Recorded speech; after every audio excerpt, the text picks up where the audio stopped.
Atas petunjuk penyelamat kita dan menurut ajaran ilahi, maka beranilah kita bernyanyi. Bapa kami yang ada di surga, dimuliakanlah namamu. Saudara-saudara terkasih, selamat pagi. Salam jumpa lagi dalam Sabda Siap Saji 3 Januari 2022, hari biasa sesudah penampakan Tuhan. Marilah kita berdoa dalam Bapa dan Putra dan Roh Kudus. Amin. Bapa yang maha mulia, syukur atas anugerah iman yang menuntunku untuk percaya akan Yesus Kristus Putramu. Semoga iman ini menghidupkan semangatku untuk mengabdimu dan mengasihimu dengan tulus. Jauhkan aku dan juga saudara-saudaraku dari ajaran yang palsu yang menggiurkan namun membelokkan dari jalan yang benar. Sehingga kami boleh merayakan tahun baru ini dengan sungguh gembira dan sukacita karena Engkau memberkati. Demi Kristus Putramu dan pengantara kami, kini dan sepanjang masa. Amin. Tuhan bersamamu dan bersama rohmu. Inilah Injil Yesus Kristus menurut Matius. Dimuliakanlah Tuhan. Matius bab 4 ayat 12 sampai 17, ayat 23 sampai dengan 25. Ketika mendengar bahwa Yohanes Pembaptis ditangkap, Yesus menyingkir ke Galilea. Ia meninggalkan Nazaret dan diam di Kapernaum di tepi danau di daerah Zebulun dan Naftali, supaya genaplah firman yang disampaikan oleh Nabi Yesaya. Tanah Zebulun dan tanah Naftali, jalan ke laut, daerah seberang sungai Yordan, Galilea, wilayah bangsa-bangsa lain. Bangsa yang diam dalam kegelapan telah melihat terang yang besar, dan bagi mereka yang diam di negeri yang dinaungi maut telah terbit terang. Sejak waktu itu Yesus memberitakan, bertobatlah, sebab kerajaan surga sudah dekat.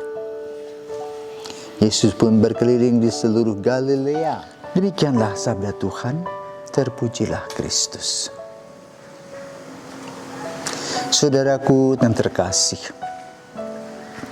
setiap gadis yang kemudian menikah dan mengandung, maka gadis tersebut mempersiapkan diri untuk menjadi seorang ibu. Dan ini merupakan awal dari pendampingan kehidupan yang akan dilanjutkan sampai akhir hidupnya. Dengan kelahiran putra atau putrinya, wanita ini berubah menjadi seorang ibu yang 24 jam memikirkan apa yang terbaik untuk anaknya. Perjuangan seorang ibu tidak kenal lelah. Kenapa? Bayi itu adalah darah dagingnya. Seluruh cinta dan perhatian dicurahkan kepada anak, khususnya anak pertamanya. Luar biasa menyenangkan ketika Tuhan mempercayakan kepada seorang ibu kehadiran seorang bayi. Rasanya hidup wanita ini lengkap menjadi seorang ibu. Menyusui anaknya, mengganti popoknya pada saat dengan pampers-pampersnya, dan merenungkan ke depan dengan sebuah harapan apa yang akan terjadi dengan anak-anaknya kelak. Maka doa seorang ibu sejak anak dilahirkan akan senantiasa terus berjalan sampai ia menutup mata. Saudara terkasih, kita bersyukur gereja mempunyai tokoh wanita yang amat hebat dan luar biasa bernama Maria. Dalam usia yang relatif muda, Ia telah berani berusaha dan menjawab apa yang dikehendaki oleh Tuhan bagi dirinya dan bagi orang lain, bagi karya keselamatan. Maka gereja mengapresiasi Bunda Maria sebagai santa perawan yang amat sangat luar biasa.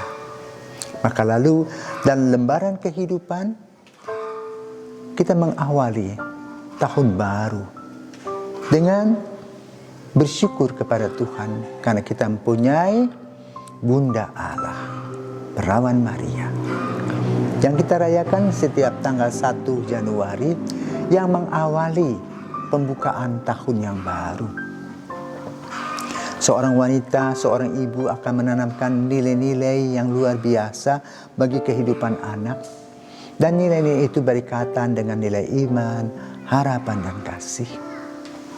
Bunda Maria telah memberikan contoh teladan bagaimana dia mempunyai sebuah visi ke depan, menghadirkan kerajaan Allah melalui doa dan karya serta pendampingannya. Lalu misinya adalah apa? Mendampingi Yesus sampai kemudian Yesus bisa berdiri sendiri dan boleh mewartakan kabar gembira dan kabar baik.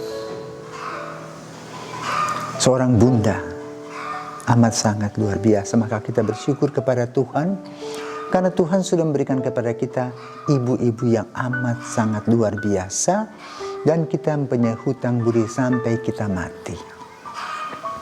Maka diharapkan anak-anak tidak boleh kurang sopan dan kurang ajar kepada orang tua, khususnya ibu.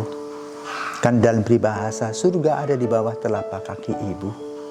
Dan benar, bila seorang ibu bisa mendidik anaknya dengan baik, maka ketika anak dewasa, anak tahu apa yang harus dilakukan, apa yang harus dihayati, apa tanggung jawab, dan bagaimana hidup dalam belas kasih bersama-sama dengan orang lain.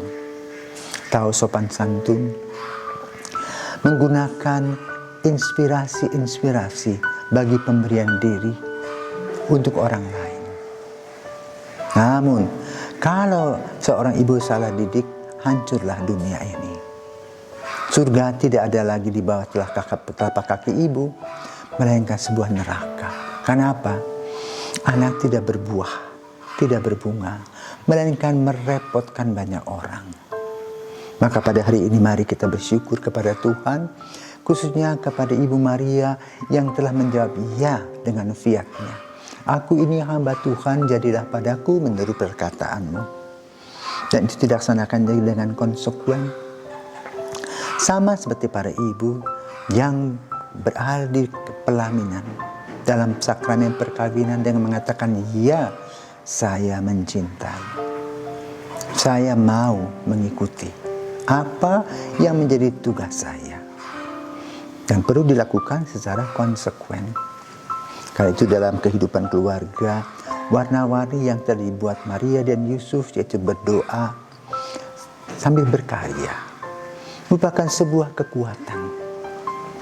Sambil memperhatikan adanya peluang-peluang dalam kehidupan kita, hambatan-hambatan yang kita akan lewati.